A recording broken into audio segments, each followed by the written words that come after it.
it's just not a matter that somebody's necessarily even targeting you specifically as a company. You could be saying that you're a super small company. Nobody's going to target me. That's not how the hackers are looking. They're looking that you're a victim of coincidence because you don't have some update that's in place, right?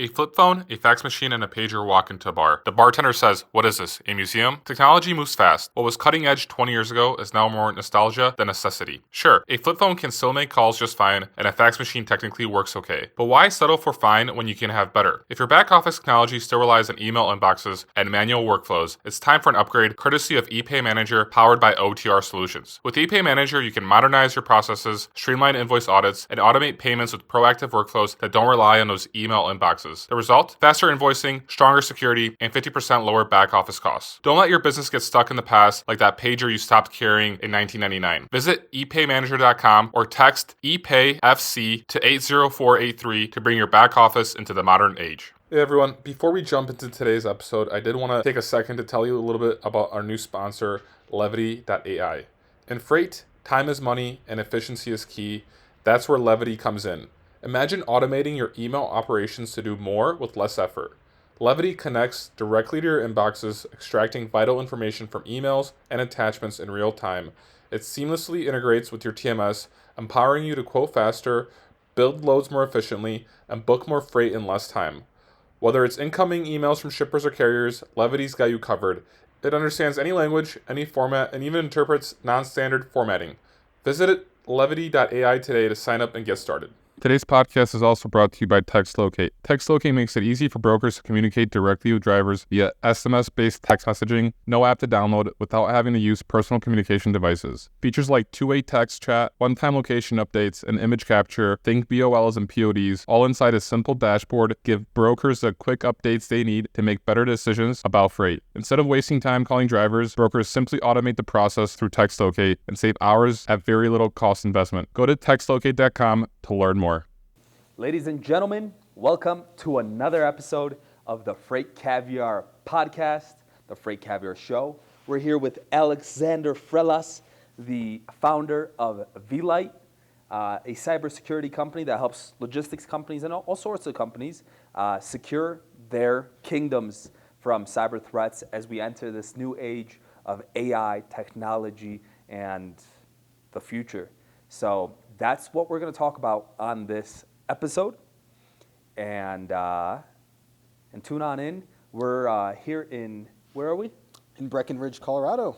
Breckenridge, Colorado. Beautiful mountains. Just snowed today. How did it come to be that we're here in Breckenridge? Well, we're on our way to Manifest in a couple days, so we decided to meet up here, kind of a midway point.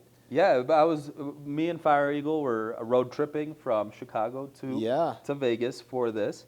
And it just so happened that you have a home here, and we met earlier last 2024. That's right. We met on a flight to Moldova and Russia. Where did we go in Russia? Transnistria. Transnistria. Yeah. What is Transnistria for anyone that doesn't know? So it's a little break-off portion of Moldova on the eastern side that's Russian occupied.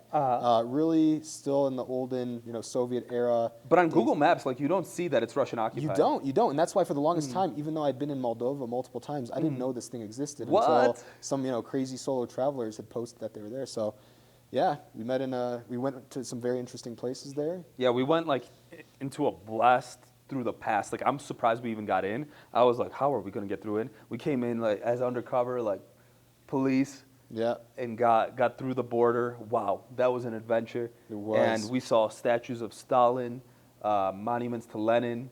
Yeah, a lot of old things that you don't see anywhere else besides maybe some countries that still have that Soviet era, I don't know, feel to it. Like Belarus would still have that, Russia, but very few and far between. There were tribes of dogs running around, truly free, chasing cats. Pretty wild. I haven't seen anything else like that. I haven't seen that since Poland 1990s, early 2000s. Exactly.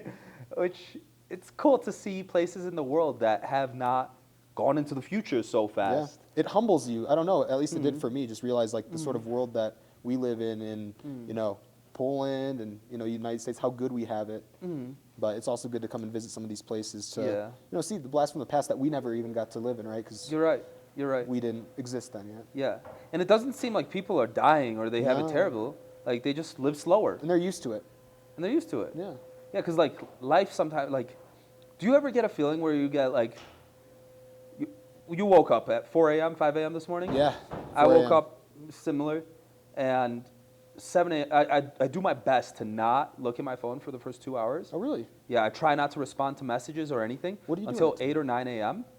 And I try to have blocks of time when I'm responding to messages, or else I feel like I'm always behind. I got to respond to this person. I got to respond to this person. And that makes me not feel the best. You know what I mean? I like to have, boom, right now is my time to respond to people. I like to focus on one thing at a time. I feel I'm more effective and I'm calmer that way. And because of technology, we don't really have systems for that. And so, like, I feel like sometimes I still fall into that trap of, like, boom, 7 a.m., Alex messaged me. I've got my routine. I want to read my book. I want to do all these things. I want to plan my day. And, oh, shit, Alex messaged me. And, like, 4, 5, 7 other people messaged me. You know? And so responding to these people when it's, like, the first 2 hours of your day is when your mind operates the best. It's the most precious time. It's probably not the best time to be replying to messages. Yep. It's the time to settle, you know, your thoughts for the day, plan and organize it. So it's good that you have that sort of personal time management. Absolutely, yeah. Yeah, and that's actually something that I want to explore more. Like, as Paul asked me to hop on and host FreightCaviar episodes, I want to talk to and figure out, like, how people that are building companies and how people that are entering this new age of technology, like, how people are able to structure their days, their lives, to not be overwhelmed and succumbed by anxiety. And not even anxiety, like, that's a word, that's a real feeling, right?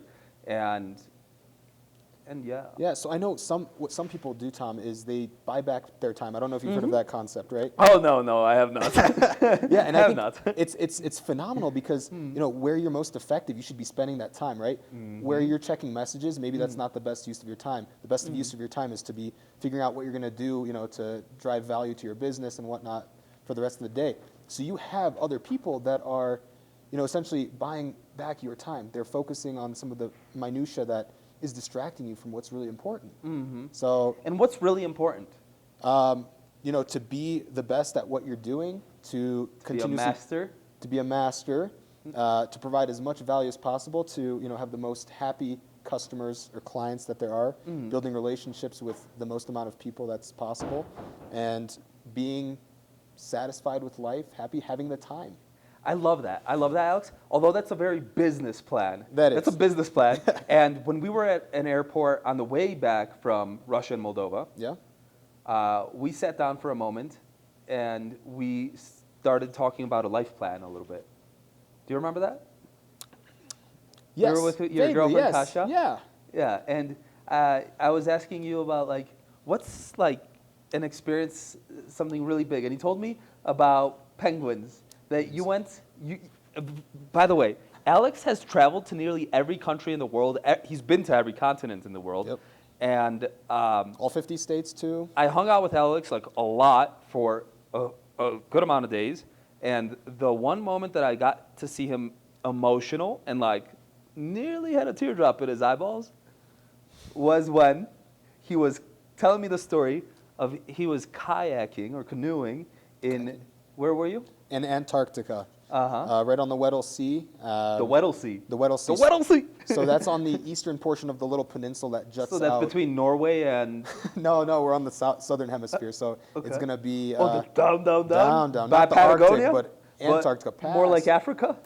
Hey there, amazing listeners. If you're enjoying what you're hearing on our podcast, we need your support. It will only take a moment, but it would mean the world to us. Please make sure to hit the like button on this video, subscribe to our channel, and don't forget to share with one of your friends that would enjoy our content. Your engagement helps us reach more people and bring more awesome episodes to you. Thanks a million, and thanks for being part of the podcast community. passed. It's like the thing about what's on the South Pole, right? But then the Holy very shit. jutting out edge of it. You were right? down there? Yeah. So Holy, how 10 long was that a flight? no, it was a trip from Ushuaia, which is the southern tip of Argentina. Holy moly. 10 days via shipbreaker. Shipbreaker. Yep. The Or sorry, icebreaker ship. That's what it's called. icebreaker ship? Yeah. I didn't know those Yeah. existed. So what I'd seen in the Weddell Sea was that, a couple things that made me Uh-huh. emotional that, never in the past did. Mm-hmm. One was seeing an iceberg that currently was in a very shrunken size that previously Mm-hmm. I'd seen pictures of that was, I don't know, it was massive just the year before. So Just a showing- year before? Just a year before. Was so- massive, and you saw it a year later? Yep. And it was much smaller? Yep. So, with the climate change situation, I know that's a topic of contention, and I know our viewers, most of them probably being logistics business people, like, fuck that, Yeah. business, baby. Yeah. The climate, and then there's like science that shows Yeah. the climate has changed Sure. many times cyclically. In But any, okay. In any case, it got smaller. Something got got smaller. smaller to the point where it's like, wow. And it did affect you. You're It like did. a very business person. Yeah. And it affected you a little bit. Yeah. It kind of, it summoned some concern within your Correct. soul. Yeah, Got exactly. it. So that was the first thing that, kind of brought me some sort of emotion. The second was, and I don't know if I had mentioned this is maybe a little bit less relevant, but Mm-hmm. the fact that I got really up and close and personal with a whale that was maybe about 50 feet away from my kayak where Whoa. I saw it coming up and I thought my kayak was going to capsize. Flip. But Oh, damn. at that moment, and I those was, are Arctic waters, too. yeah, it's exactly Mm-hmm. 32 degrees Fahrenheit, 0 degrees Celsius, because it was December, so that's like the summertime there. So it wasn't extremely cold, but still, I could Still have gotten hypothermia. Still But get at that hypothermia. point, the reason I was slightly emotional is because it was, what if my life ended there? Okay, so that was a factor too. Yeah. Yeah, you're saying you had some skin in the game, and Yeah, exactly, Got yeah. it, got it. Yeah. Either way, we all have skin in the game. We're on this earth together. Yeah. But tell me about so then I asked you about your spirit animal. Yeah, penguin, yeah. So, I absolutely love penguins. Mm-hmm. Actually, when I went on that trip, I brought a whole penguin suit just so I could get a picture with some penguins. You can't really get too close to them because Why not? they're protected animals there. You got to get to know them better. They got to get to know you better. Yeah, so you don't want to disrupt them because they expend a lot of energy walking around in the snow. They walk around like little penguin trails that they've already basically Dished stepped out. Yeah, to And if- not burn more calories because Right. survival and calories. And are if you're efficient. in that trail, they're gonna have to form a new one because they're scared of humans, and that's They're gonna. like, you're stinky, man. I don't like Yeah. you on my trail. They're not I love gonna that. have the energy then to continue surviving. So I did dress up as a penguin. Did get a picture with a penguin, like in the background Okay, with I me got in the it. penguin With some suit. distance in the back. Yeah, with some distance. Got it, right? got it, yeah. got it. They said like 10 Dude, feet. you gotta show us that picture. Yeah, Send that picture, Andrew. If you can edit up that picture, get that picture from Alex and put it on screen right now, then your editing skills would be. Okay. Yeah, so it was a fantastic experience. I mean, Mm-hmm. something that I'd recommend for everybody to do because that ship. It's not like not necessarily like a ship that's full of like scientists. It's actually more of an excursion that you The meet a lot of icebreaker people ship. from around the world. Okay. A lot of doctors, a lot of people from different fields. Mm-hmm. So you don't have any internet when you're there. So what are you Whoa. forced to do? Talk with people. Wow, network, awesome. Which is awesome, right? So you Yeah. get to know people really well for the 10 days. And really build relationships that transcend beyond that. And trip. you're not responding to 7 messages at 7 in the morning. No, for you that would be perfect. 'Cause yeah. all day you don't have somebody, Fuck yeah, man. bothering you. Yeah. But then again, how can you get anything else done besides that? Dude, one of my role models is the founder of Patagonia. Okay. He, when he was building Patagonia, he would disappear for months on end. His team, he had an amazing team, had a great incentive system, structure, etc. Yeah. Everyone believed in the big vision, and their personal plan, life was tied to the big play, and together he was able to go do R&D, grab really good partnerships, strategic partnerships with amazing business owners, and go into the wild they'd go into the Himalayas. They'd fly to India and climb the Himalayas with other big business people, like potentially suppliers of Patagonia or retailers, or sometimes even just friends, and he would come up with ideas, he would make strategic partnerships and stuff, but he would disappear for 2 months, and his company was being run by his team. And I'm just like, anybody that wants to work with Whitestone Talent, that wants to go on like 4-day to 2-week excursions to really get to know each other, make a life plan, make a business plan, and really work together on that. That's how I want to build Whitestone Talent and build the business, one of the businesses that I'm involved with in building. Yeah. And I have an amazing team on the back end that's able to actually, like, I'm able to be traveling right now, and they're able to be delivering, offering amazing customer support, and handling all the admin and financial things, which I'm just like so grateful of. It's like such a nice unlock in your business when now all I need to focus on is marketing and sales. And like right at the perfect time when like our team realized, like, we made the goal of like, hey, it's time to focus on marketing. Paul, thank you, Big Bear, reached out to me and he's like, Tom, what do you think of running the some episodes for the FreightCaviar podcast this year? I'm like, fuck yeah, Heck I'd love yeah. to, man. Yeah. And so yeah, that's, sorry for kind of hogging that No, story it's- a little bit and bringing it. No, but I towards me. think that, you know, that Mm-hmm. whole remote aspect, the traveling aspect, it really builds character, right? You learn a lot from the different places you go to, the people you meet there. Mm-hmm. And like you talked about the Patagonia owner, he learned a lot to improve his business. So, Mm-hmm. you know, the sort of aspect that you're taking from that and putting it with Whitestone Talent, it's good because then, you know, you have a lot of different people with different perspectives and, you know, allows you to adapt better to any sort of situation. 100%. Adaptation is key in today's day. I mean, that's the real superpower. Like, we have a lot of superpowers. We can run really far. We can think. We can focus. Like, what other superpowers do we have? Like, we can create tools and things. We have vision and imagination. But, like, our biggest superpower, I believe, that's allowed us to get really far, and most animals that are alive today, is the power to adapt, right? Yeah. So, yeah. And I think that also ties nicely to how we started this entire path down the penguins, is life plan over business plan. Yeah. Right? Yep. Creating a life plan before your business plan. Everybody's very focused on creating business plans over life plans, which is something that I think we should be doing more of. Creating life plans. Yeah, I mean, I think they should coincide with one another, but life plans, right? Like, we've got one life. We should really be focusing on, you know, putting family first, you know, putting other things that are Dude, like your passions and your quirks. Passions. Like, look at you. traveling. You're and- running an amazing cybersecurity company, helping so many businesses, helping so many companies, Yep. and yet you're finding ways of being able to travel to almost every country in the world. Yeah. So it seems like you've got a life plan Yep. tied within your business plan, or your business plan is tied Yeah. to within your life plan. Yeah, exactly. Did you do that? Did you do that knowingly, or did that kind of happen naturally? I think I put the life plan always ahead, believe it or not. Whoa. A lot of people are like putting business plans, but I don't know why. I think I had traveled a couple places and realized maybe it's more of a European mindset or something, putting the life plan before the business plan. I did that, and then eventually the business plan kind of got tied into the life plan.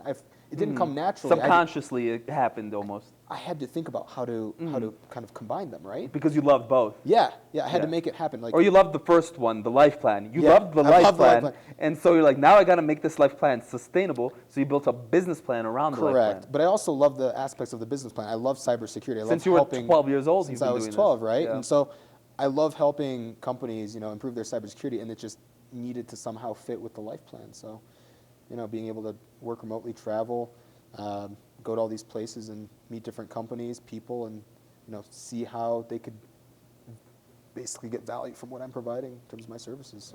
So what are you providing? Cybersecurity services that are proactive. So what that means is making sure that you are in a good state of cybersecurity before you potentially get hacked, before you get breached. So making sure that the hackers that are out there, they're not going to be able to get in through the castle gates, through the walls that are around, right?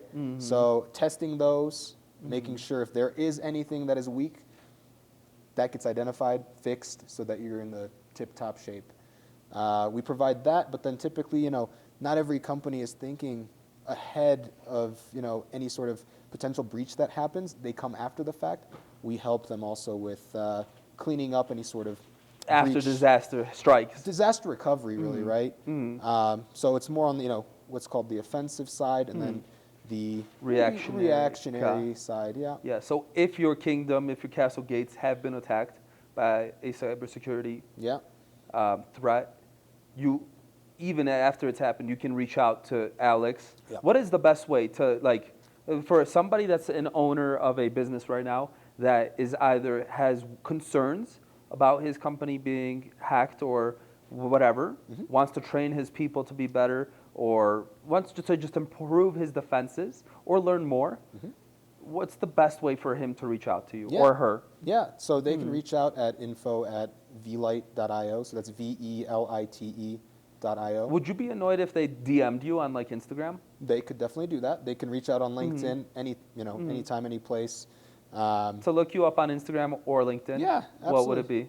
So it'd be Fly with Frelas, Frelas. Okay. Yeah. Fly with Frelas, baby. Yeah, Fly so with that's the Frelas. travel page, but I entertain anything that's related to cybersecurity too, right? Because Heck we're talking yeah. about life plan and business plan Exactly. being together. Yeah, we were talking about that earlier today, like creating separate Instagram pages for separate businesses. And I'm very much of the belief that having just one page, where if you're involved in even in a couple businesses, just share it all. I think that people will value that journey, that people that are following you will value like all the little elements of you that you're.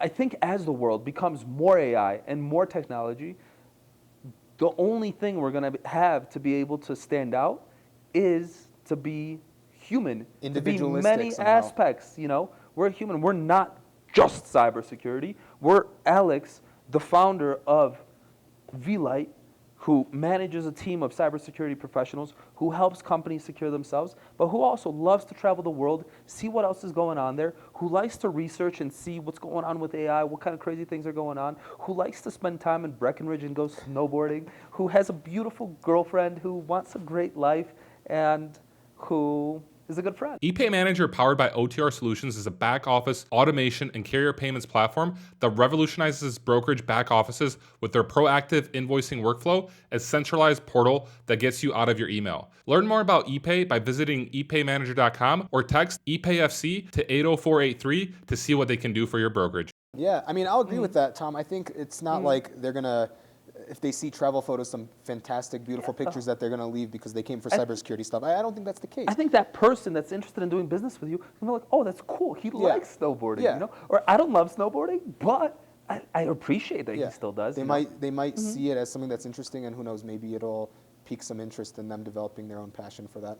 Who knows? Exactly. But, yeah. And that ties nicely into the marketing aspects of our businesses, of business, right? Yeah, definitely Where- creates that human element that we're talking about in Yeah. there. So it's not just something that's completely business related, but it's pretty much. And what's so crazy is that Instagram, we were talking maybe moments before we started recording, we were talking about Club Penguin and how it became a business, Yeah.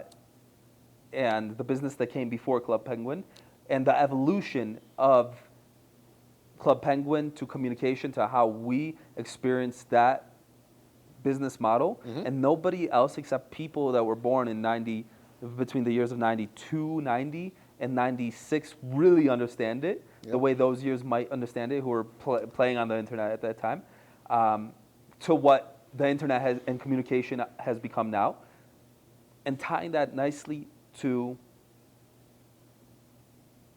no brain fart cybersecurity, or no, what did I want to tie that into? It'll come to me.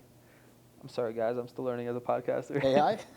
AI, marketing and technology. So Instagram, thank you for the keyword. Marketing on Instagram. Instagram began as something to share your pictures with your family and stuff. But now it's becoming an amazing tool for you to also share the businesses you're doing and connecting with other business owners. Because business owners are also on Instagram. They're human Absolutely, too. yeah. And so what's the best way to market? I think it's freaking Instagram, It's free. You don't have to pay a lot. You have control of what you put out there, You have your stories, you have your reels, and yes, it's an additional function, but it's a marketing key part of your business. I would say it really depends on the industry though too, right? Like if you are a person who's traveling, it makes sense to have an Instagram that you can then, let's say, market some brand that is, maybe a sunglass brand, and you wear that in any of your pictures, and then that makes sense to do so. If you maybe are in cybersecurity, it's a little bit different because how then do you market let's say you have a platform. Let's right? explore that. Yeah, That's very interesting because just marketing a platform, I don't know how that would look like. Maybe something that's funny, that's captivating, is going to go a lot farther. So you have to be a little bit more creative Yes. on the cybersecurity side, for example, Yes. than anything else. And so how would you market it on your personal page, Fly with Frelas, where you talk about flying and stuff, but you're also doing right now, like, is this a Fly with Frelas marketing thing? This our meeting? Or is this a cybersecurity Vite marketing thing? I would argue that this would be more on the cybersecurity. Yes. Vite However, one. Yeah. you could still share it on your Fly I with could. Frelas, right? I could, yeah, absolutely. Because that's what you're doing on your personal page. Yeah. And then if you ever sold the business, Yep. then you transition all the viewers and everyone that knew and saw you building this business, the cybersecurity business on that end. You still don't lose everything because you sold your business now. But now people know you from that, know what you were doing to build it, and now you can transition it into your next adventure. Yeah, there's actually a lot of people that I've seen that they do like the cross marketing on their personal and business Instagram accounts. So they reference their business one and their personal one, and then on their business page they reference their personal one. So it becomes kind of a fluid movement between both. So what you're saying is kind of true. Some people are putting together both ones, and they're seeing. And I think like the logistics industry as a whole is something that has been slower to adapt to lots of technological changes. Yeah. And I think one of the opportunities is the trucking companies, the big carriers out there, the big brokers out there that could potentially figure out marketing via Instagram or just the new wave of marketing, right? Let me ask you, what would be the value that they'd be seeing with Instagram specifically? And is that the right I'll tell you, other viewers that would be specifically using Instagram that would be, Yeah. So I think I have a goal of trying to post. I have a goal of posting 3 stories every day. Before, I was living in the woods in Poland. I was never even hopping on Instagram, very rarely. I was just reading my books, going to the gym, building up my team, going to saunas, just doing our things. Then I realized it's marketing time, and I said, I'm going to post 3 stories a day, see what happens, see how that evolves. Then, now I'm starting to go 3 stories a day, plus a reel a day. I haven't been perfect on the stories. However, it's doing better. And since I've started doing it, I get people like the Gio, even this morning. He saw a story of me driving from Chicago to Vegas, and we're in a Tesla, so we got to stop often and charge. And I hopped out, and I started doing push-ups at a truck stop. I did and see a truck that. drove by. You saw I that. saw it, You yeah. saw that. In the woods or If- some, Yeah, snow, in a little wooded area. I did some push-ups. I did some handstands. I started to feel good. Yeah. And, I posted it up. I'm like, fuck it. I have a goal to do 3 stories. I haven't been, but whatever. I'm throwing it up there, and I try to add some value. I don't try to just do, whatever. I try to add a little bit of a quote, some wisdom, something I'm thinking. Yeah, to make it more valuable for whoever's, for you guys, for my friends, for the people in Whitestone Talent. A lot of the things I'm doing by posting is in a lot of ways I'm trying to a younger version of me and the younger people in my company that are our companies that are coming up to also be able to grow. Like the wisdom that I've gained, I want to share it with others, And so what's been working for me at least, So back to your question. The question was Instagram marketing and what's a way to do it for. So the value that you're seeing that specifically in the logistics industry would be. So would be Gio there. messages me this morning, Yeah. and he sees that story, and he sees it.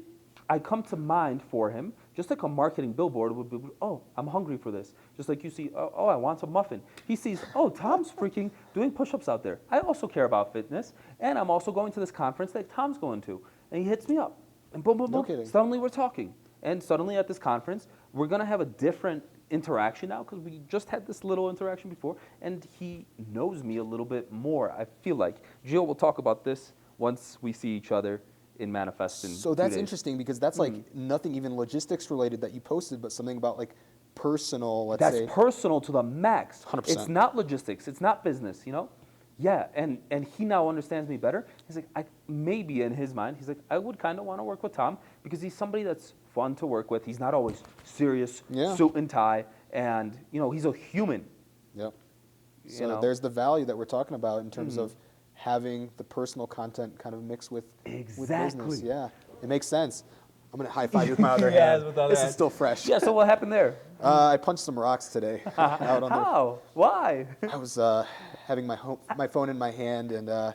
You were snowboarding down, ripping some. I was. Fresh powder. I've been in Poland for so long, I don't even know how to say it. You've been ripping fresh powder. Okay. Yeah, ripping fresh powder. Oh, damn. Yeah, and first falling a little bit, but it's okay. Luckily, no stitches. But yeah, it was a good day today. Yeah, well, it snowed in Breckenridge. You got beautiful powdery snow in the morning. 1 to 2 inches, right? And it's like a foot plus. And that's a small price to pay for the. Yeah, I'm glad I didn't break something. Breathing that air. Yeah, it was going to be a larger price to pay when I almost lost my phone there for 5 minutes. Yeah, you were scanning the powder. Yeah, if I find it. Already had told you that I'm on my way to see you, and that would have been catastrophic. So see this little interaction we just had? Yeah.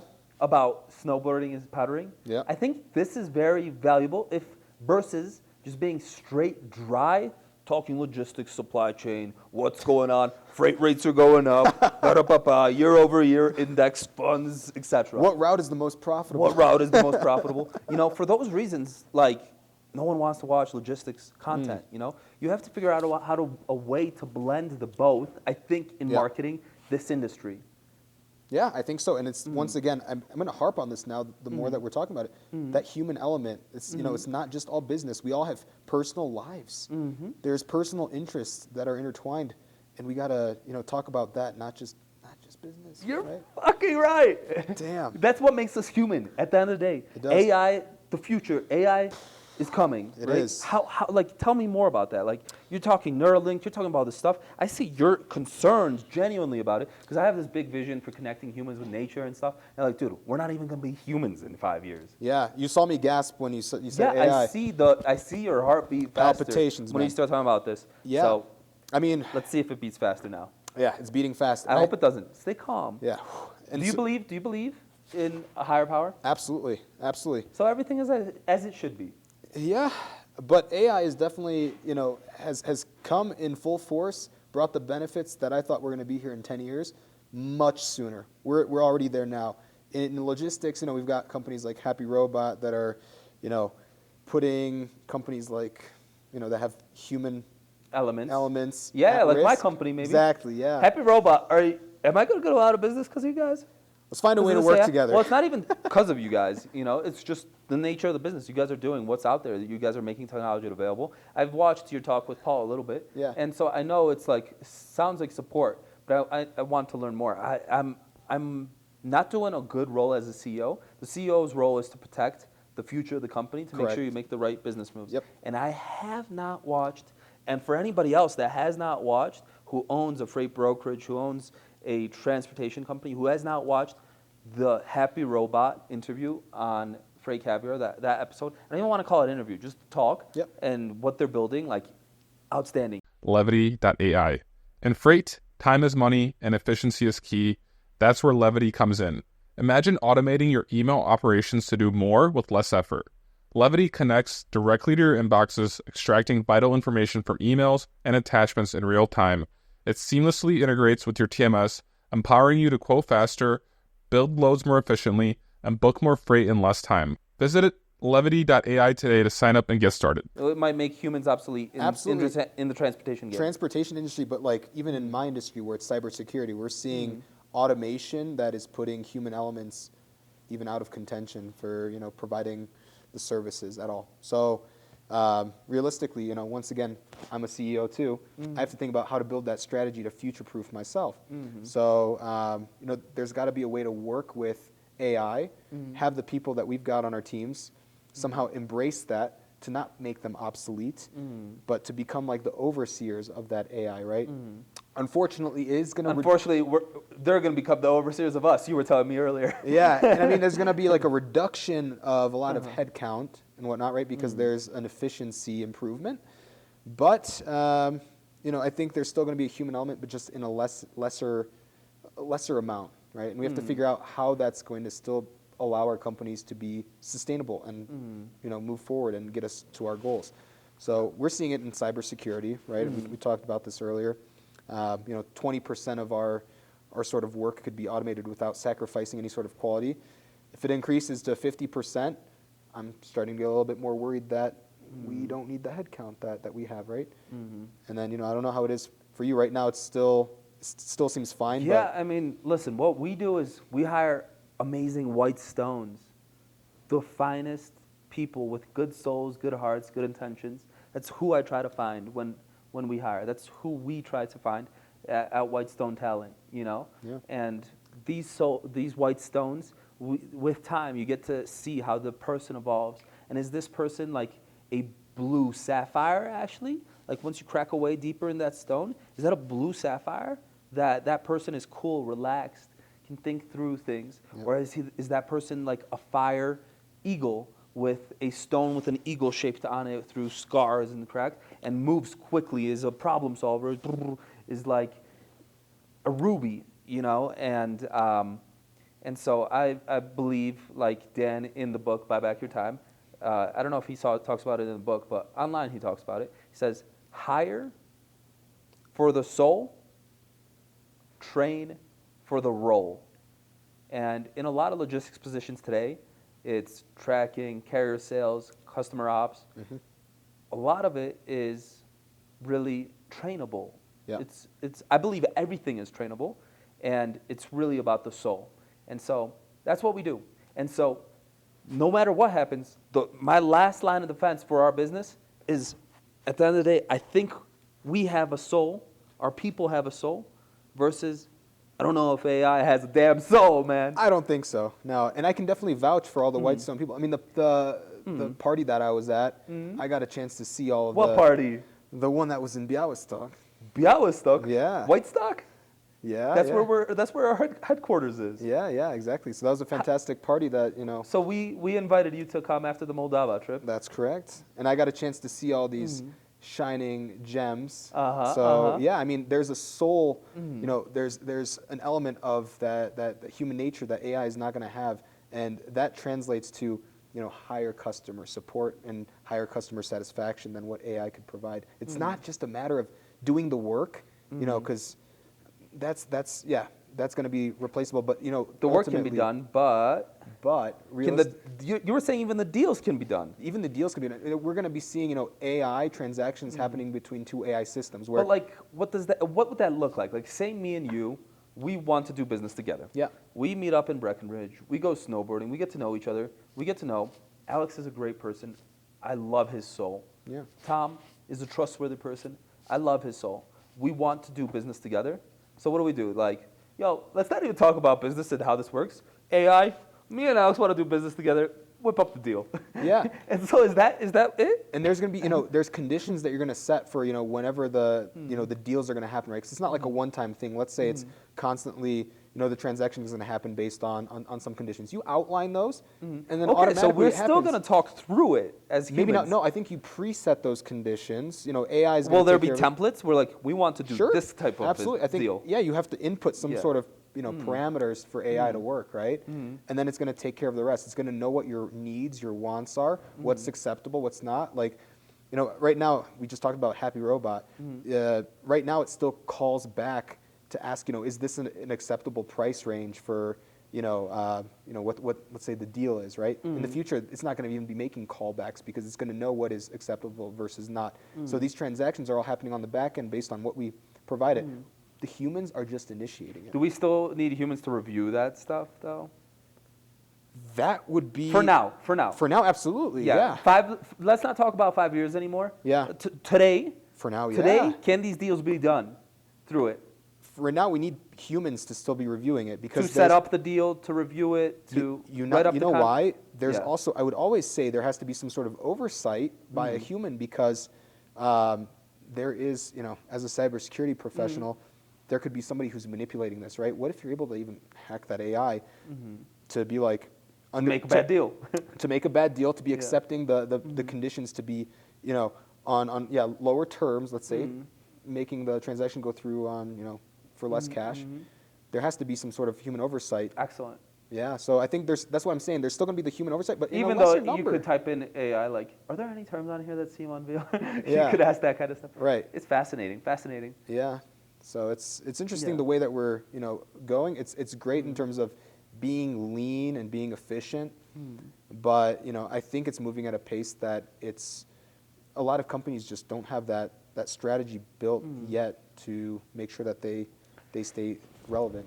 Yeah, I've seen AI tech for sales where like right now I hop on and I've got Instagram messages, people messaging me on Instagram, right? Which is cool, which Yeah. is nice. I'm trying to respond to everybody as soon as I can.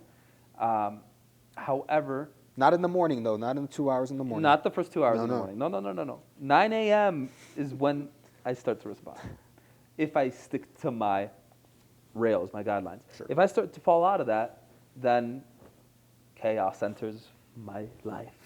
Today's podcast is also brought to you by TextLocate. TextLocate makes it easy for brokers to communicate directly with drivers via SMS-based text messaging, no app to download, without having to use personal communication devices. Go to textlocate.com to learn more. So I realize that there's like very tumultuous times right now where it's difficult to trust somebody. You've got razor thin margins. That means if something goes wrong, you get hacked, you potentially become a victim of fraud, you're losing that razor thin margin and you can potentially go bankrupt. I have a feeling that there's just not enough of companies that are going through, it's not mandatory, but it's recommended, like compliance audits that are called SOC 2 audits. SOC 2. SOC 2. I like that name. Yeah, SOC 2. SOC So 2. it's not mandatory, but what it does is it builds trust. SOC 1? SOC 1 and then you got the SOC SOC 2. 2. Yeah. So what it does is if you go through these audits, it allows for companies to be able, they're able to trust you because you've gone through the checks that show that you handle sensitive data well. Meaning if you own a TMS, you're showing that you're capable of making sure that data that's sensitive is not going to be leaked. And that's pretty critical. That you don't want to be subject to having that leak and then you potentially go bankrupt because So a SOC 2 test Yeah. is something you run Yep. to make sure you do not have any data leaks. Yeah. So it's Can I do the kingdom metaphor? Sure. Yeah. Go for it. Yeah. Thanks, man. Yeah. I'll fist So bump with that kingdom one. metaphor. Yeah. We are a growing little young company. Sure. We are a village. You're a startup. Let's even say. We're a startup. Yeah. We're just trying to figure out how to make money. So in the village metaphor, we are just trying to find food and survive the first winter, and the second winter, and the third winter, and you've survived 3 winters. Congrats, you've now got 30 people. Great, nice little village. Pretty good. Amazing people, etc. Now, you hear rumors of other villages being raided in the horizon, in the lands, and you start getting a little bit nervous. Yep. And you hear about another village that did something called a SOC 2 test. Exactly. So what they did is they had this mercenary force, these protectors, the Vites. They came in and they're like, boom. They sat with the kingdom in your guys' little fort palace. You guys sat around the fire. Who are your right hands? Who are the people in your kingdom, etc.? And you asked, where are the people that could be risking information? Where do you have weak spots within your little village? One, you don't have walls. You don't have crocodiles in your moats. You have these people that look kind of like, if somebody just asked them twice, they would tell you everything. I think we can work on your security. Yeah. I think we should, because there are raiders. There are raiders on the horizon. Always. And so, is that pretty accurate for a SOC 2? It's a company coming in to be like, hey, there's leaks of information over here. We'll find who's leaking that information, what's leaking that information in the terms of software, and we will tell you, you've got leaks right here, and we can help plug those leaks. You've got it absolutely right. There's a lot of components to SOC 2, and basically what we're focused on is the cybersecurity component, proactively testing, doing what's called penetration testing, trying to break in to the website, the network, to see if it's safe, to make sure that you're handling that data properly, making sure, like you said, that there's no data leaks, right? So, once you go through like the SOC 2 audit, that means that then you can tell other companies like, hey, I'm trustworthy. You know, you don't have It's to like a worry blue about verified check mark on 100%, Twitter. exactly, yeah. So, you know, a lot of times this is something that clients ask for if you are, let's say, you know, a TMS, in general, any company that harbors sensitive data Of other companies. or clients, Or people. Literally. Even employees that you have employees. not your own, I would say. That's your own, I would say. The onus is on you to definitely, you know, secure But like that.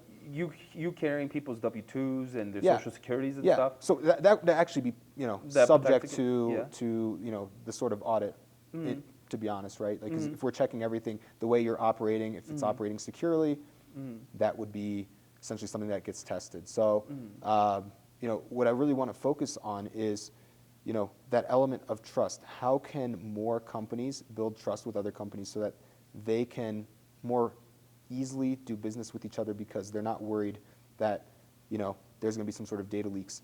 In a world right now that every day there's some sort of breach where data is leaked, this gives a sort of, you know, guarantee that somebody cares about the data, right? And if the data is, you know, all that you have that's your business, that's quite important. Very. Yeah. So Even though most companies, I don't know, in the sphere right now, are really asking that question before doing business with somebody. Are you, I don't think one of the thoughts that are crossing people's mind is this company going to be susceptible to having my information leaked? yeah, there's not, like, it should be happening Yeah. more. There are like vendor Yeah. risk assessments that are happening just to see like how this if it's a vendor, you know, that's providing software to a company, how are they approaching security? This is happening generally, Yeah. but you know, Maybe not today, right? Well, maybe they're not having these conversations today, but like we've seen it, we've heard about it, Yeah. right? Maybe yeah. I'm wrong. Maybe So we gotta. I would like to see it more in the logistics space, right? Because Yeah. there is a lot of times that mentality that it's like, if it's not broken, why fix it? We've been doing it for 100 years, you know, ODFL. And honestly, we don't hear about it. Perhaps I'm wrong, and it happens much more often Yeah. because I've heard of companies that have had their TMS, their company shut down for a couple Yeah. days because they've been hacked. Yep. And they're like, pay us Bitcoin until and like we haven't really that like companies don't want that hitting the news. You know, FreightCaviar, we don't always report on it. We don't hear about it sometimes. Yeah. You know, and so maybe more listeners that are listening to this are actually like, Tom, you're wrong. Like what you're talking about is something that we're worried about. Yeah. So if so, I'm sorry. You don't hear much about it because oftentimes, and I actually heard about an incident a couple of days ago where it got swept under the rug. They're asking, the hackers were asking for 3.7 million. Whoa. The company's like not telling the rest of the stakeholders what they did, but somehow it got swept under and business continued as normal. So I'm assuming there was a ransom that was paid, but you know, this sort of ransomware attack could have been prevented because they had done some proactive security testing, which is a part of the Which SOC would have 2. cost how much compared to 3.7? And I know your prices are always changing I mean, as the market changes. it's generally, you know, like $5,000 to you know, $15,000, Wow. right? Which is just a fraction of Yeah. what the cost of the breach would be. So proactively, it makes sense to if you have the resources, if you have the wherewithal, yeah. hit up DM. Yeah, hit me Yeah. up, you know. And How long would something like that take? you know, on average, so we've done some tests on TMSs, on average 2 weeks. Okay. Right? And then the report comes a week after. But, you know, it's the case that it's just not a matter that somebody's necessarily even targeting you specifically as a company. You could be saying that you're a super small company. Nobody's going to target me. That's not how the hackers are looking. They're looking that you're a victim of coincidence because you don't have some update that's in place, right? They're automatically scanning the internet for what they could break. They don't care who you are. And the fact that you have just a poor approach to, patch management, to doing updates, that puts you at risk, right? And so we're testing this. Like, not only are we doing some of these SOC 2 audits and what I mentioned, the penetration testing to see what we can break, that's a part of that. I love the names of these cybersecurity things. Yeah. Penetration tests and SOC 2s, baby. Yeah. But then we're also doing like ransomware readiness. We're seeing, because in the logistics space, we're seeing a lot of companies that are being subject to ransomware and being locked up as a result of it. We're seeing if we deploy some fake ransomware in your organization, what would it do? Would it lock you up for days? How soon would you detect it? How would you react? And we can build off of that to make sure that in the future you're going to be approaching a potential real scenario if it happens much better, and you're going to be more prepared, or it won't even happen because you won't even have those holes that those vulnerabilities that would initially allow for it. Fascinating. Right? Fascinating that you're able to get it done in 2 weeks. Yeah. For 5K, 5 to 10K. Yeah, and to be honest, that's that's a normal time frame because we've got, we're working around the clock, even weekends, but we've got skilled people that are the top of the top hackers, legal hackers, right, ethical hackers, that that are taking part in these assessments. So we're able to confine what maybe some companies it takes them a little bit longer to do in that 2-week time period because of the expertise we have. So tell me about your legal hackers. Yeah, so I mean, we're a global company. We've got 30 how- people all around the world, U.S., Europe, Asia, just so we can also meet the demands of, some applications, they can only be tested during certain times, during certain business hours. So we want to make sure we can accommodate every sort of, business requirement that there is. Everybody's got the top industry certifications, showcasing that, they're capable to do this sort of testing. A lot of them actually have presented at conferences, cybersecurity conferences worldwide. Legitimate people with faces. Legitimate people with faces. They found a lot of vulnerabilities called 0 days, which are just like really freshly new released vulnerabilities, and they get published. And a lot of these go for millions, even, right? Because of what the impact is if they got in the wrong hands. So they're very skilled. They've demonstrated that skill set, and they're people that I've worked with in the past that I have vouched for and can vouch for. Yeah, like I feel like that's the people that you employ. It's important to be like, yo, you got to be a good person, Yeah. because of Trustworthy too, right? Yeah. And I can guarantee that, and that's really important too. So making sure they've got the proper ample skill set. We have that in common with White Stones and Vite. Yeah, exactly. So they've got the talent, they've got the trustworthiness, they can deliver on time, they understand what the scope is at hand, making sure they're testing what's everybody important. you employ, you've flown out to them and you've met them, know them, right? And I even said I worked with them in the past at previous companies, Yeah. right? So I've known if that cohesion was there, I got them to come on my team. And how big is your team today? 30 people. 30 people. Yeah, around the world, yeah. That's massive, dude. It is, yeah. Let's go. Yeah, so it's Fascinating. and people of different kinds of talents, right? Because some companies, they've got web applications, some companies have mobile applications, some companies have, drones, and we're testing all of this. Different specializations. You have to have different Like specializations. you've worked for NASA. Like you've done projects for NASA. Am I wrong? Yeah. So we did testing for Amazon, their satellites, right? So not everybody can be doing penetration testing for satellites. You have a very small subset of people that know how to interact with these satellites. These systems, these programs. These systems, to be able to communicate with them and to be able to penetrate them. to be able to penetrate them, yeah. Whoa. So some interesting projects, nothing is, I would say, not hackable. Just No given castle wall is unbreachable, you're saying? you just have to give it enough time. Not even Constantinople or Rome? Never. I mean, all of that is susceptible. You just have to give it enough time. And these hackers, they've got infinite amounts of time. What we're doing on our tests. Did they buy back their time? Yeah, exactly. Yeah. And so, we've got a limited amount of time that we do on our pen tests, the penetration tests, but we very much align that to what the attackers out there are trying, right? So we make sure that in the limited amount of time that we have, we're testing as much as we can that is, basically mimicking what the real hackers would be trying to do. Real hackers would be doing. Yeah.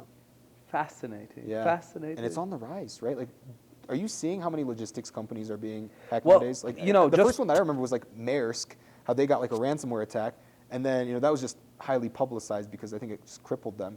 But now it's we're seeing. It's happening wild because, like, we're talking about ancient Rome, we're talking about these villages, and we're making the metaphors of barbarians on the horizon, and that's protecting your kingdom. But now the wars are being fought more and more. Like, an enemy could hack your drone and fire off rockets in your base if their hackers are good enough, right? Yeah. Like, what? Like, with AI, you could have hackers from another country hack a electronic system, an entire country. Maybe like there's like self-driving truck tanks, Yeah. Like if there's no person in that, in theory it could be hacked and it could be a self-driving tank that's causing havoc in Colorado. Yeah. And you know why they do And it, Tom? you don't know who it is unless you have other amazing defensive hackers who can identify and track back to this guy was in this part of the world and like now we got to go find that motherfucker. Yeah. Yeah, but you know why they do it, Tom, right? There's a couple of reasons. One is, you mentioned state-sponsored attackers that they just want to cripple, a whole country's, ability to function and get ahead in the future.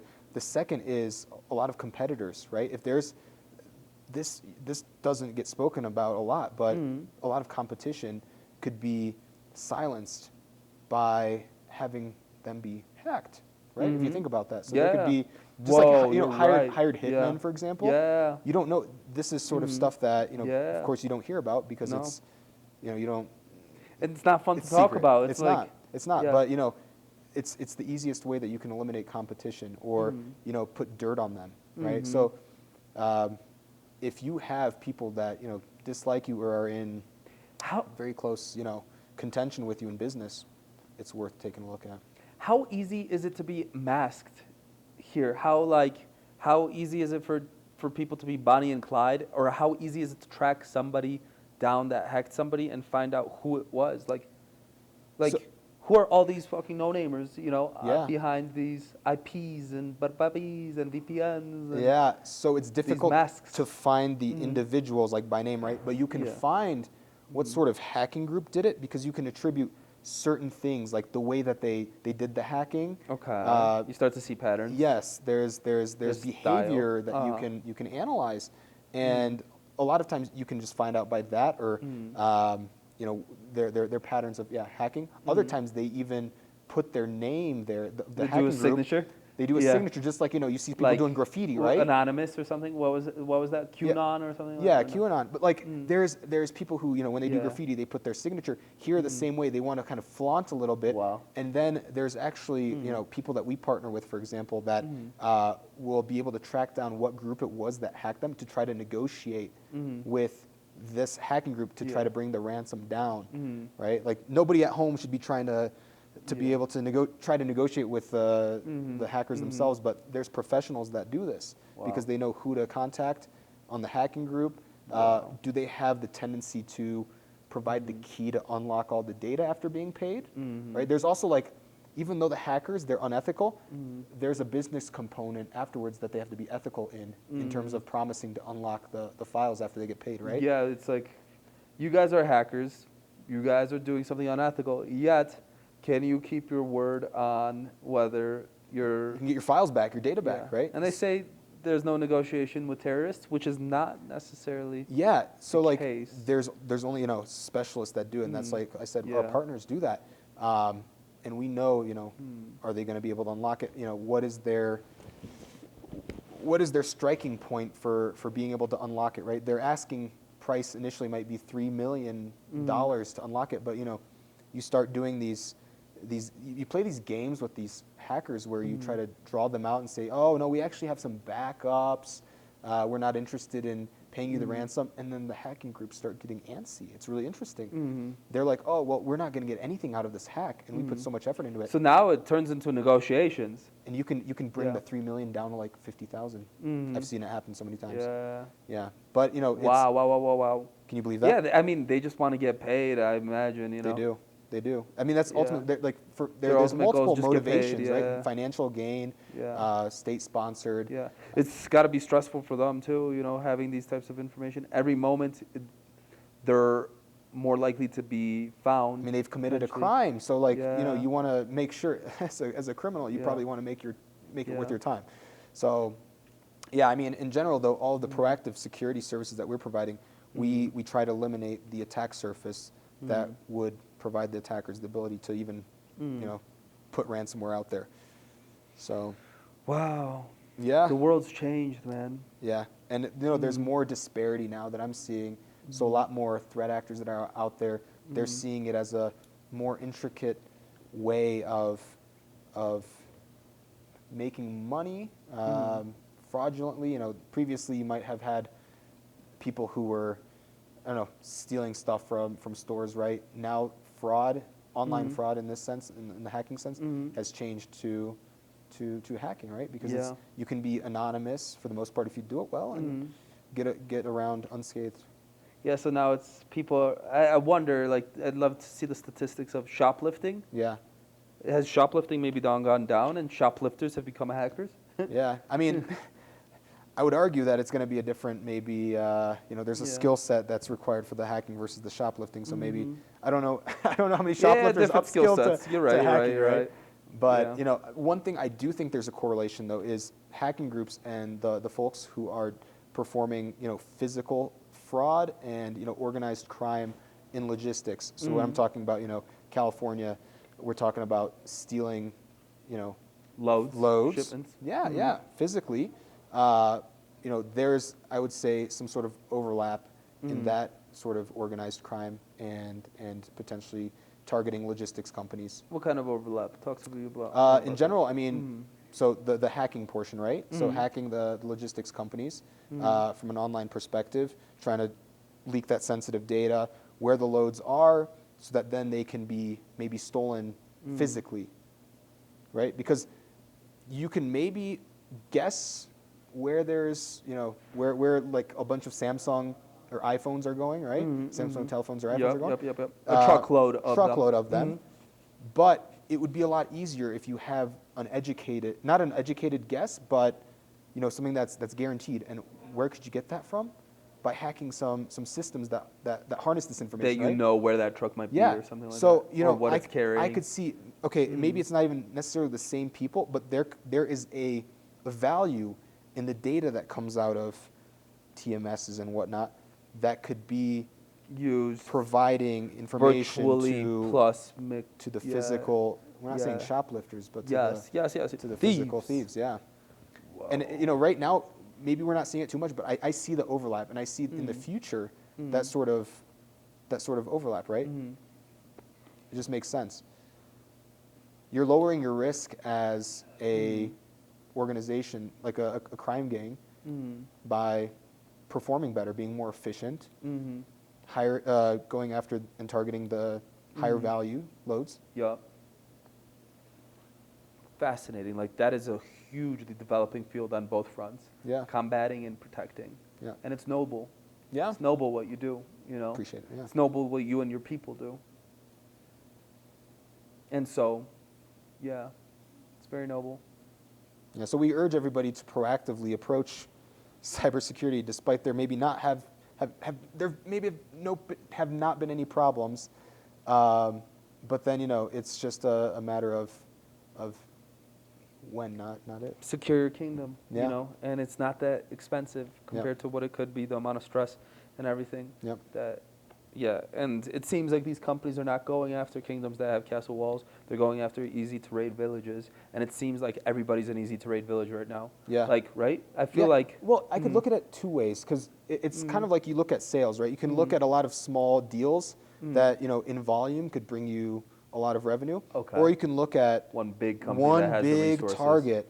But, Yeah. it's, to be honest, But they've got a vault full of treasure. Yeah. yes, but they also have the highest defenses there, Fort Knox. Yeah, they have the strongest So are you going to break into Fort warriors. Knox? Yeah. I don't know. Like, it's a little bit difficult. It's a lot easier to get some smaller companies, build up that volume. But once again, I mentioned this before. It's not necessarily. Sometimes it's very targeted that these companies are hacked. But a lot of times, especially with people who are less motivated by, the state-sponsored people, more so people who are financially motivated that are like private individuals, they're going after the victims of opportunity who have just maybe not provided some updates to their systems, Some little who things, don't yeah. have, the proper, secure coding practices on their development and whatnot. Would you say the general 3PL that hires 50 plus people, Yeah. would you say they are generally well protected today? Or would you say they're a castle with walls right now? Like, or would you say they're like a nice village that's just like, yeah. Yeah, so it really depends. I see for them, the highest risk point is handling invoices and anything that comes through email. Okay. There's a large Weak spot there. weak spot in the human element there. Like the weakest link is the human, because phishing is a initial attack vector that is very prominent there and very successful. Okay. So those phishing emails are way more threatening than we give them credit for. It yes, seems like. yes. I mean, a lot of companies, they get hacked because You could have one person just to open that email, and is it enough to just open it? No, they'll know Mm-hmm. typically that you've opened it because they've got like Yeah, but how much can they do with you just opening it? just opening it. Is that like a fish just nibbling on the hook? No, Yeah. no, not necessarily. But it's more guaranteed that you're opening the attachment and executing the file that's If you attached there. open and download the attachment inside, yeah, and you're that's running more that, dangerous yes. Or there's the link. now. Like, what can they do with you downloading? I mean, you'll get a virus, essentially putting it in layman's terms. Your computer so will be they could see compromised. your entire computer. Yeah, they could yeah. hop into your documents. Yep, 100%. With just a download like that. Um, So if you downloaded, like if you accidentally and- fucked and- up and and run it. downloaded, you say you work for one of these Yeah. like bigger brokerages, and you accidentally opened one of those emails and downloaded that. What What should you do? You download it and then open it. Yeah. Right? You have to still open the. You the still have to download. open it. Yeah. After downloading. Yeah. Yep. You Yep. sure? Yes. Yeah. Yeah. Sorry, I'm talking to the master about this. Yeah, no worries. But like I'd rather But the ask. other thing is, so Yeah. what's more, or I don't know if it's more, I would say, like impactful for a hacker to get, is if somebody clicks a link and inputs their username and password on a fake phishing site, right? Because then you have now access to their passwords, your passwords yeah, compromised. yeah, and you're able to access their account, and then imagine if you have access to a trusted corporate email account. You can then email other people in the company and say like, oh, I need this done. You can put some requests that seem legit, but they could be further compromising other people. It's different than if somebody sends Yeah. an email like externally. Yeah, but if it comes from somebody Internal. within your company, Yeah. then you're much more likely to, oh, this is legit. Yeah, so that's versus the emails that have like 135 Right, couple and they're numbers. not, so Yeah. like a lot of these hackers, they're not gonna be going after like the C-level accounts. They're gonna go after HR or somebody who's like super low level, meaning like a super, person who's maybe not even important in the company. I hate to say that, but like doesn't bear too much power, and then pivot from there because they've got a limited amount of trust, but it's already enough to work, vertically from, to keep escalating from. So, in these 3PLs, I You've see. got so many people, and you get lots of these emails. I'm sure every one of you listening have seen one of these emails, a phishing email. Yeah. Right?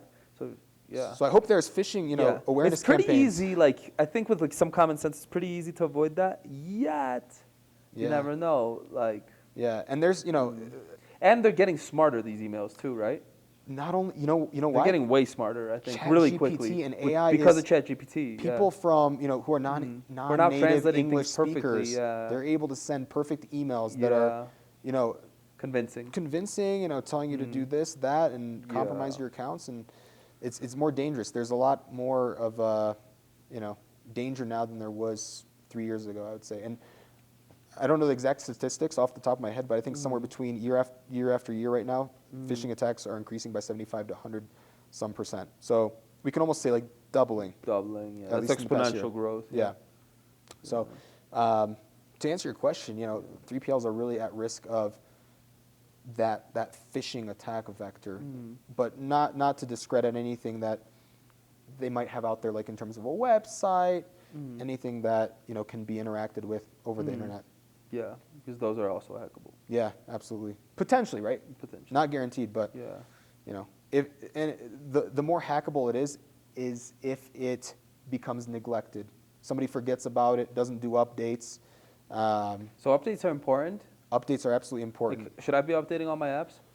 your phone, if you have a web application, there's some, without getting too technical, there's like some coding libraries there that need to get updated. Absolutely, because they pose an inherent risk after a certain amount of time when there's publicly disclosed vulnerabilities in them. So that's why you got to do testing, because like we find this, and that's not even like from the pen testing, not from the penetration testing side, but from even just vulnerability scanning, passively seeing like, what you guys are running, what sort of things need updates. We'll find that without even, requiring manual effort still.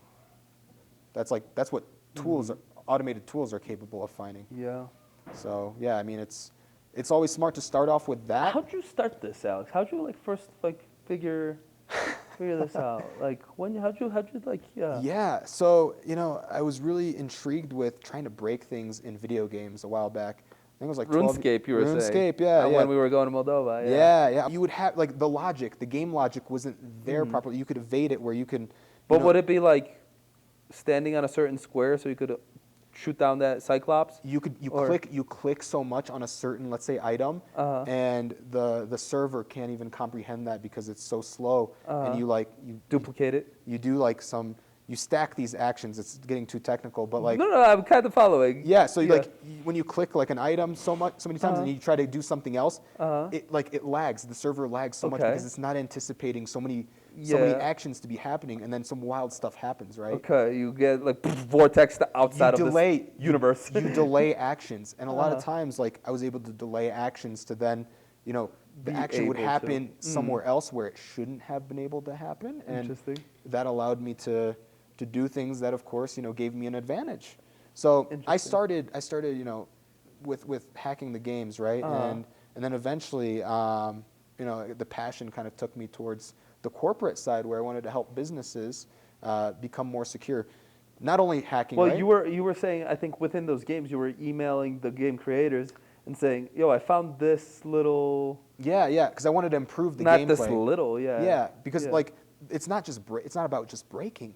You want to improve the gameplay, right? Too, and then that sort of aspect is what's the most valuable to the game developers, and also in the industry, the people who are the clients. Yeah. They want to fix it. So initially it was breaking, and then breaking and reporting the issues, and then once I got into industry, same thing, breaking and then writing up the very intricate details on how you fix it, because that's the most important thing, right? Getting it fixed as soon as possible. Fascinating. Yeah. And a lot of people are actually, from what I heard, they've taken the similar route. I don't know what it is, but I just had this thought where this thought is, I'm trying to think about the ethics of it. The ethics of it are great, but the way you were taking a game like RuneScape, you were finding a glitch. You didn't ask RuneScape for permission to find this glitch, but you went out and you found this glitch, this hack, and you were good enough to not take advantage of it, but reach out to them and say, "Hey, there's this glitch. I found it. Let's fix it." Yeah. I'm wondering if it would be super unethical to try to find the glitches for transportation companies. It's unethical when you say it. In the RuneScape example, it's okay, but when doing it to somebody just yeah, I'm just going to try to hack you, see if they're there. I found this hack, and then I'm just going to tell you I found this.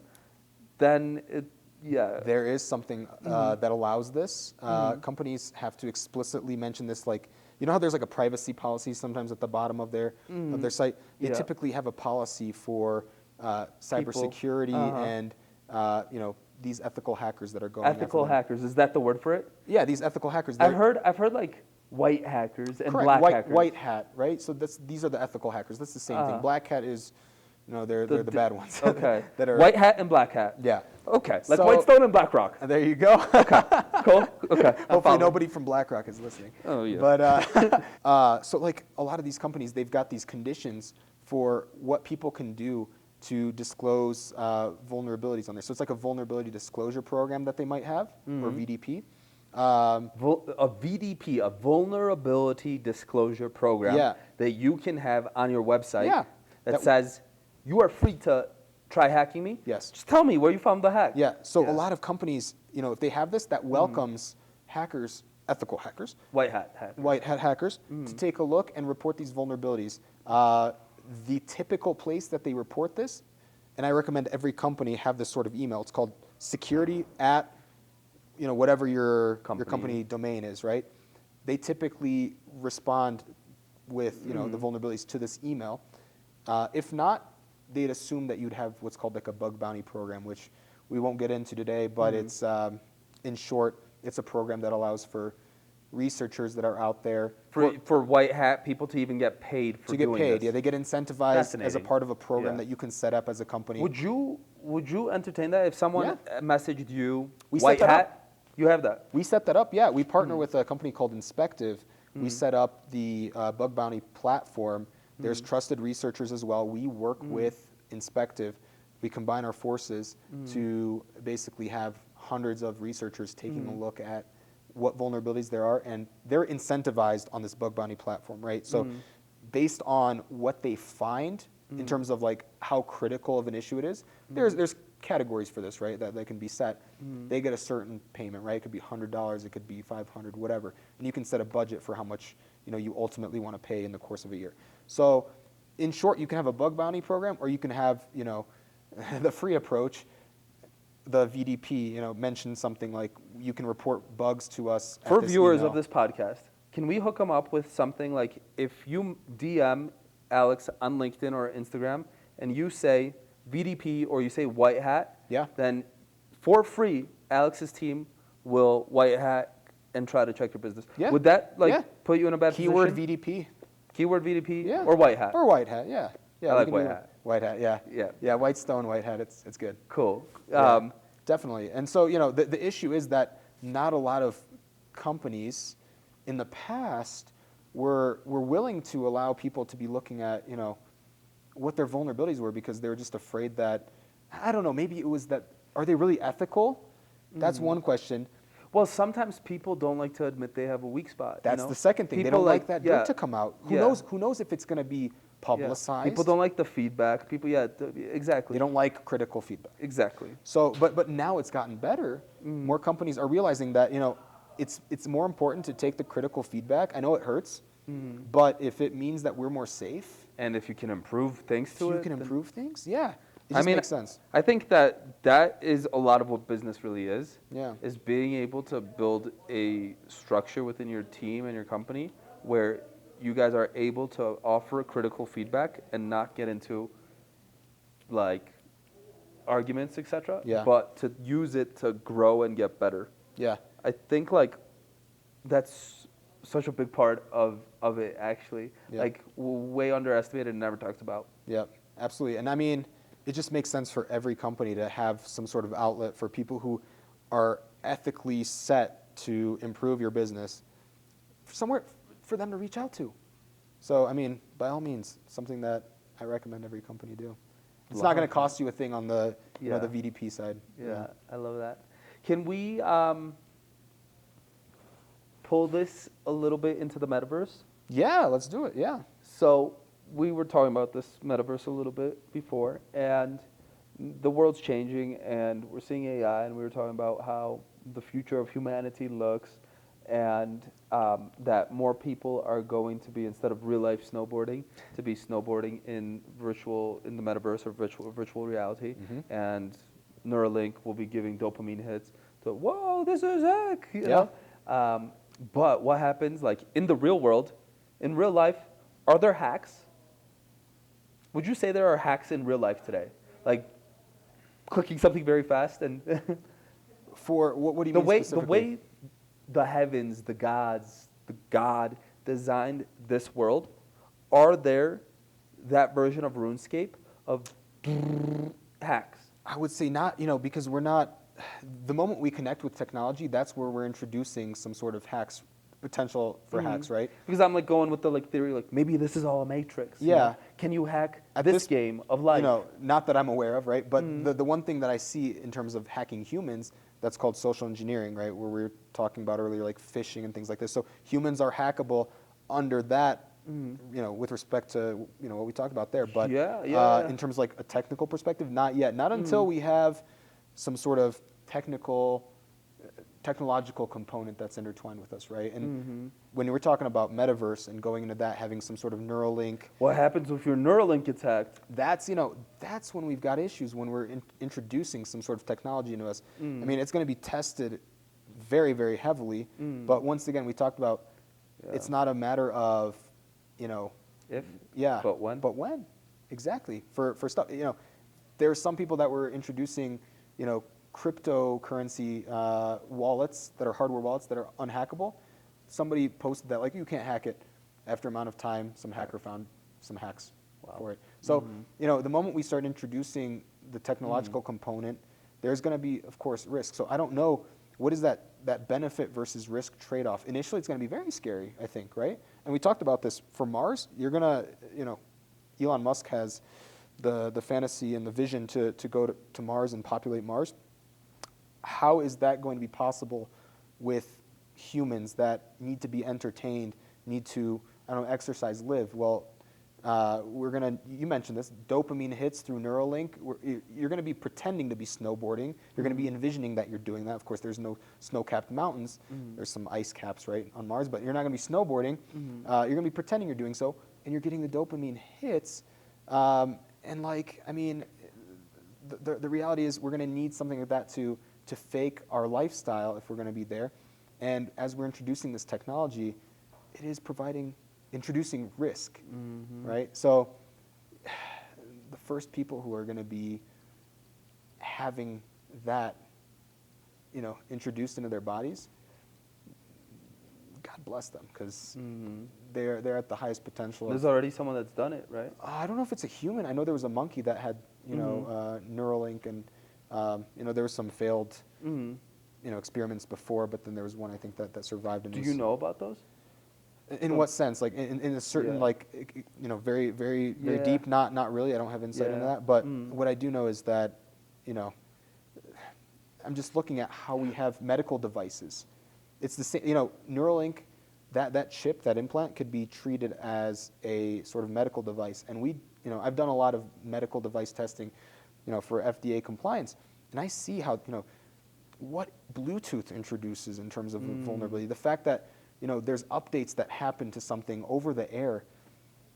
This is all something that could be susceptible to hacking. So the more interconnected something is, like even a washing machine that's connected to the internet, man, that's introducing. Yeah, I heard like light bulbs could be hacked. Yeah. No, it's level true. of it is incredible. Of course, it depends like what the setup is, right? If it's going through some like Bluetooth hub, or if it's like a light bulb that directly connects to your a smart house light bulb to your internet. more hacked, but so there are some things that are unnecessarily connected to the internet, in my opinion. But in general, anything that's connected that listens to any sort of connectivity from the outside, and you're able to interact with that device, that's a risk, right? Fascinating. But we're moving towards that direction. I think that metaverse is going to need to be a reality. Right now, I can't even comprehend what it's going to look like, because it's very, what Zuckerberg came out with was a very limited metaverse for people, right? It's not that's not the metaverse I'm talking about. That's going to be you're talking from Mars. It's going to be a lot more advanced. Yes. Yeah, and then but the rest of the story, how that looks, what are our physical bodies going to be doing? I'm not quite certain, but just thinking realistically, what things need to be in place. That's what I think. Speaking of physical bodies, I read somewhere that Japan just approved the experiment of human-animal hybrids. No kidding. Yeah, and I didn't hear about that. Yeah, it's interesting. It's something. To in what sense? Like is it like organs or? Yeah, I don't know. Maybe we'll have the ability to regenerate. Like lizards lose their tail. Maybe we can regenerate. Like some. Yeah, or maybe we could go chameleon and change. I could blend in with this. Yeah. Or maybe we could go into a stag and a penguin. There you go. Yeah. So next party will be. Oh, that'd be really fun. That'd be a fun Halloween. But no, I haven't heard about that. But that's interesting. Fascinating too, and that's also like, everyone's talking about AI, but like, what if Japan figures this out and we're gonna be like, I don't know. And I think that's less technological too. Less technological, more biological. That's biological for sure, Yeah. for sure. Yeah, and I'm not Interesting a too, biologist. I'm right? sorry, Yeah. but You know, I Yeah. think that's fascinating You're too. so in the world of AI, but Yeah. but it's also interesting that we're like progressing on all these strange, Yeah. new, See- like it's crazy because like magic. Yeah, I don't know. Like, we were thinking about all these approaches to progressing biologically, like, you know, some stem cell research that might allow for this. But then again, I'm not sure if that's if the AI component or any sort of technological component that we can introduce might get us reached there faster, Faster than AI. faster than like the biological Biological. portion, right? Like, Yeah. I'm thinking that we're advancing so fast in the technological sense, Mm. and we're maybe, you know, lagging a little bit on the biological side. That, Yeah. you know, sure, the biological side will get it done. Like, Yeah. it can make us, I don't know, turn different colors. Yeah. But if we have I like said a that. technological component to us that Uh-huh. that also does that, that might come sooner. I don't know. Yes, you're right. We're so focused on technology. We're so more focused on technology. Maybe well, at least there's I these think other that, elements. right? Maybe because that's your world. It's a hot Although- topic. AI is a hot topic, though. So I see a lot more. Yes. And yes. I don't know. I don't want to be talking heresy here, but Yes. I feel like a lot more money is going to AI and that tech than I maybe feel biology. like that too. You're right? not alone. Yeah. I feel like that too. Yeah. Another thing that's interesting is that we're talking about Bluetooth and Wi-Fi. Yeah. Do you think it's kind of strange? Like we're in the mountains of Breckenridge, it's beautiful, you know. Do you Yeah. think it's kind of strange that trees kind of block trees and plants and stuff block that signal, block those waves, those invisible waves? Like, have you ever thought about that? I think it's good, right? I mean, anything that's a physical object should be blocking waves because, I mean, that's the way the technology works. I mean, I don't want to get too technical. Once again, but it's like- I would love to find out how Wi-Fi fucking waves yeah. work. In general, it's I something heard that it goes like everything. this. Something that goes I heard that everything that we have comes from nature or something that's already been built within the human organism or Yeah. system. Yeah. And Have you heard that? Like even Everything? even Wi-Fi has to work like like the connection of our waves and our thought patterns or something. I believe there's. something that's based off Yeah. of Would love to electricity. get like an expert on that. Yeah, here I know, once. right? I think, I mean, Down it's all the based line, off of some sort we of got 25 years. electricity, Mm. right? Or electromagnetism, things like this. But no, I think it's absolutely normal that physical objects are blocking these things, right? Because it's a matter of, you know, and I don't want to get too technical, but I mentioned like there's waves that are like 3G. They go farther because the wave is more flat. They can penetrate more. But things that are like 5G, the wave is, you know, higher. So think about something that's being a little bit more blunt. It can't go through. It's carrying more information in these waves, Uh-huh. and it can't go through stuff as well. Whoa. So 5G is stronger but shorter. so you know, something that's like Yeah. this. It's carrying less information, but it goes farther and it penetrates more. Would it be the same thing as waves in an ocean? Earthquake happens, big ass waves, and then by the time they reach the Yeah, shore, if you think about oftentimes they larger get waves smaller. are going to be carrying more information. Yeah, But more power. I don't know if more power. The waves that are lower, I think, come towards the end when it, you know, when the wave approaches shore. But I don't know if the current Yeah. is stronger at that point. I don't necessarily know. The power dies down. Yeah, Of it. so then but it but it wouldn't- goes further.